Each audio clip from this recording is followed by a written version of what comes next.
There are 33 driver reviver stations across the state for the Christmas period. The Charlestown stop in the Lions Park on the Pacific Highway is about a 2-hour trip from Sydney. The time zone, the experts say, is when fatigue begins to affect the average driver. With a cup of tea or coffee and a chat, the drivers are hopefully ready to continue their journey. A lot of people drive around the city, backwards and forwards to work, and then they hop in a car to go on holidays, and they're sitting in the car for 3 or 4 hours, no relief, and all of a sudden they're asleep and they don't really realise they're even tired. And this is when the accident happens, I think. Offering special maps on fatigue zones, drivers can plan their stops for the holiday trek. Organisers say the numbers were down on last year when more than 1,000 travellers utilised the service. Police say traffic through Newcastle is lighter than compared with previous years. Senior Sergeant Terry Devonshire is impressed with the conduct of holiday drivers. Been rather good. I'm firmly convinced that the traffic has slowed down. I think that the drivers are taking notice of the media presentations and the appeal from police to slow down and that way ensure that they get to their destination. Over the 3 days leading up to and including Christmas, 400 motorists were booked for speeding offences, considerably down on what was expected. 1,000 people were tested by stationary breath testing units. Only 6 were fined. Mobile units picked up 12 drink drivers. Despite the free flow of traffic, the Highway Patrol will keep up its blitz on motorists who break the law. Continuing our speed reduction campaign, and we are making definite efforts with our radar, both mobile and stationary, to reduce the overall speed of the travelling vehicles. We are also targeting onto the drink driver. Good.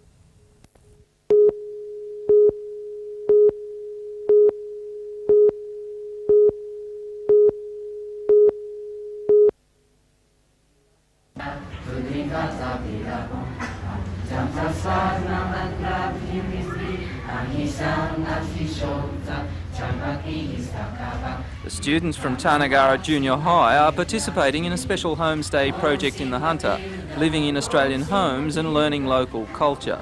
At this official welcome, gifts were exchanged to signify the growing educational links between the two nations. Organiser Gillian Hooper, who was originally from Warners Bay, has spent the last 18 months in Tarnagara, 200 kilometres north of Tokyo. The first foreigner to live in the town, Gillian worked mainly as a translator. Been working with a local government office for 18 months, and also I teach at the local junior high school, teach English. Today's main attraction was traditional Japanese dancing.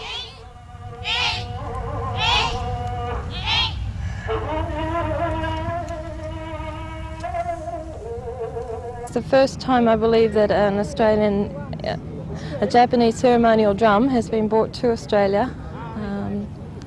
And the students have been practicing a traditional dance for a long time to perform in their own prefecture in Japan, so it seemed like a wonderful opportunity to bring the two cultures together, especially to Lake Macquarie.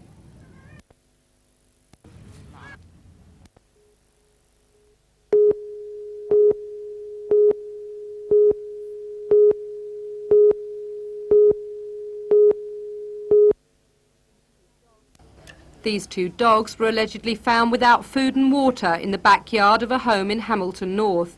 Their owners have been away since Thursday. A neighbour alerted the RSPCA's John Carter to their plight, and tonight, after several good feeds, the dogs were safe in the pound. Luckily, a neighbour had given them some water. Without this, they would be dead. The holiday takes over and they seem to be only thinking about getting away on the holidays. Some cases I know they forget their animals, but there are other people who don't like to go to expensive boarding and just let them rove and hope somebody around the neighbourhood will feed them. And this is our big problem. Every year we've got to go around and try and help those helpless dogs. Not only is this heartless, it is also against the law, said Mr Carter. Charges that can be laid under the Cruelty to Animals Act include failure to provide sufficient food and water, inadequate shelter, failure to seek veterinary treatment and abandoning an animal. All these carry maximum penalties of $2,000 and or 6 months imprisonment. A charge of aggravated cruelty carries a maximum fine of $4,000. Not all pets are abandoned in their own gardens. Some of these dogs were dumped on street corners and others were left tied to the RSPCA gates. All these are offences. Mr Carter asks any neighbour who is concerned about abandoned pets to phone the RSPCA, who will then investigate. This pitiful cat is a grim reminder of the end result of abandoning a domestic creature. She was found this afternoon in Maitland, emaciated, too weak to walk and covered in sores. She had been dumped 12 months ago and neighbours had been feeding her periodic scraps. Starvation, said Mr Carter, is the cruelest way to kill.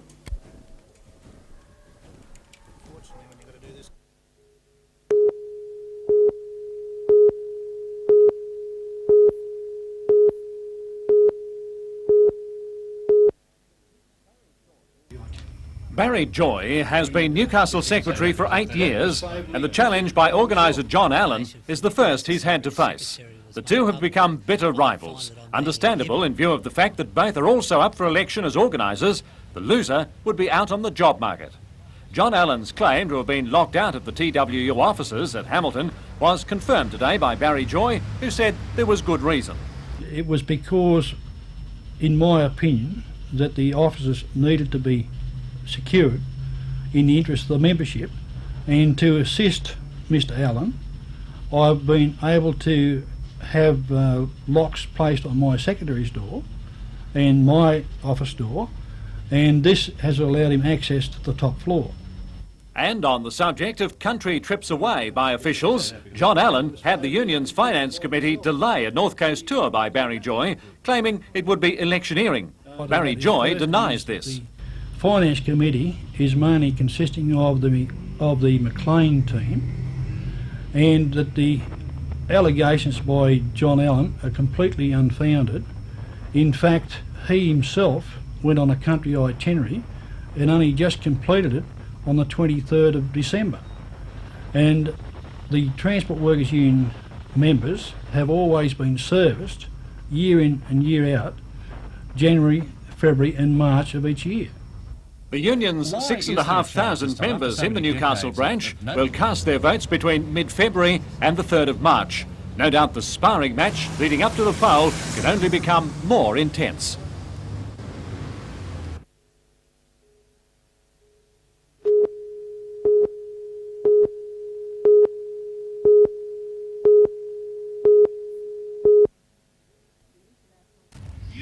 The International Computing Workshop is focusing on persistent object systems, or techniques to develop cheaper and more reliable large-scale computer systems. The world market for software was estimated last year at $60 million, and we have discovered a technique that will allow us to produce software at about 20% less of that cost. The workshop is giving scientists the chance to exchange information, and Professor Morrison hopes new ideas will be in use by the next century.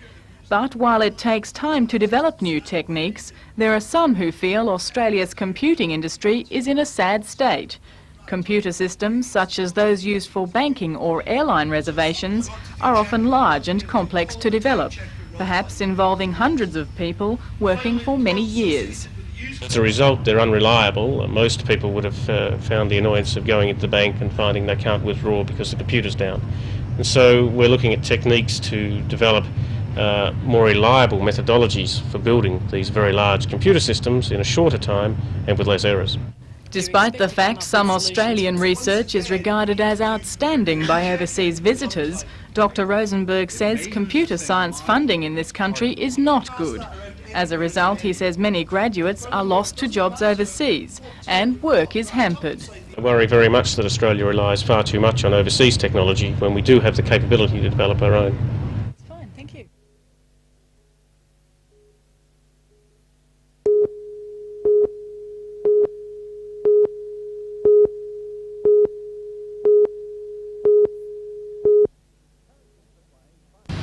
Carrington Slipway's fiberglass division has done a wonderful job of putting together this 17-metre diesel-powered fiberglass-hulled jet boat, which, if called on, is capable of a speed in excess of 40 knots.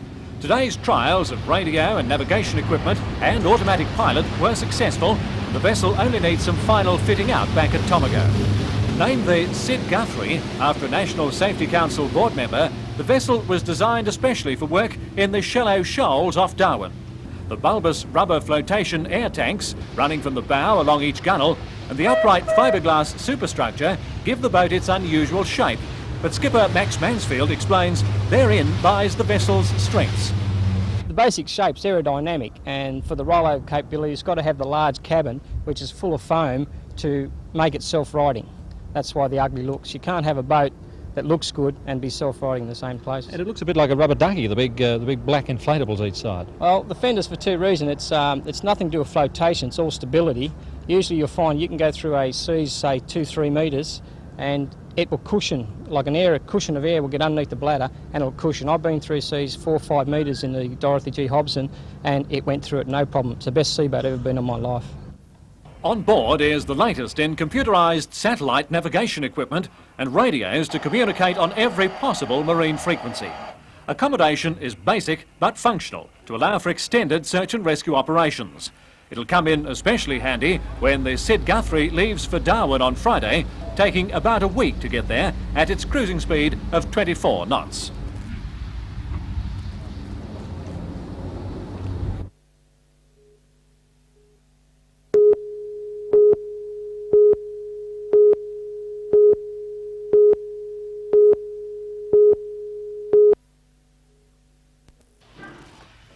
School's out permanently for many Hunter HSC graduates.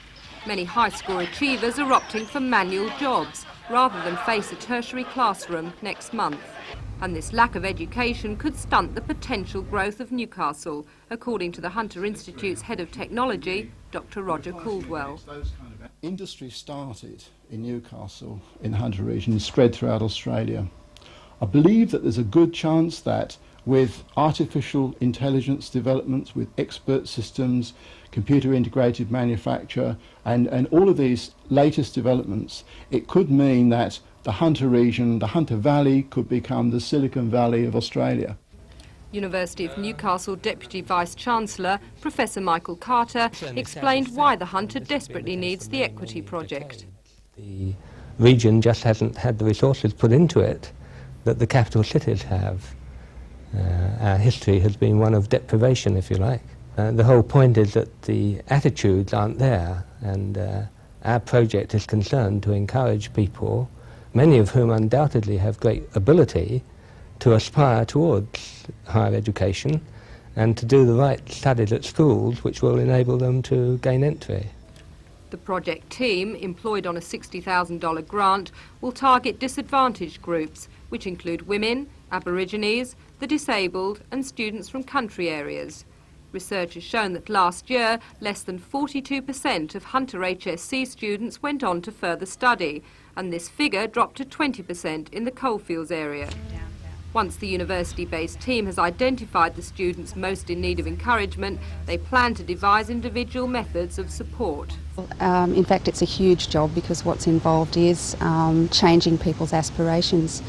Asking them to look at a much broader range of options, and obviously that's not something that can be done overnight or in one visit from a member of a team like ours. It's a huge job and one that will take many years. And what sort of areas do you think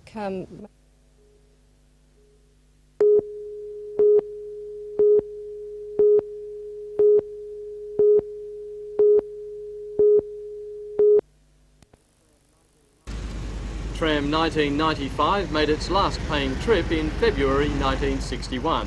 For years after, it deteriorated in a Mossvale paddock. In 1983, it was found by members of the Maitland Museum, and one enthusiast volunteered to pay for its restoration. 6 years and $98,000 later, 1995 was back in its original condition and ready to take its place as the pride of the museum fleet. This is the 12th tram the group has acquired. The others have cost considerably less. The Tramway Museum was set up in 1982 on a 2-kilometre by 35-metre stretch of land in the National Textiles Plant. Volunteers are restoring a station and railway line built in 1913 to bring punters to the now defunct Rutherford racetrack.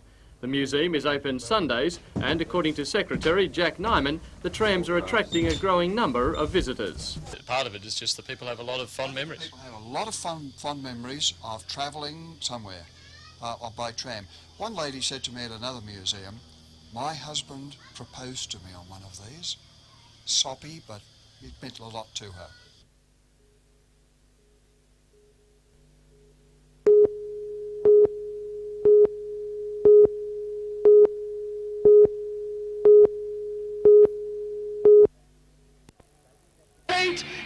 Davies had to watch from the pits as Doyle went out for the last heat, trailing the local lad by 2 points. Sydney rider Michael Poole got the jump at the start, and Doyle chased him for the first 2 laps. But with a national title at stake, desperate measures are needed, and Doyle pulled off the impossible passing move on the last lap to take the title. Glenn Doyle, the Australian solo champion, gobbles up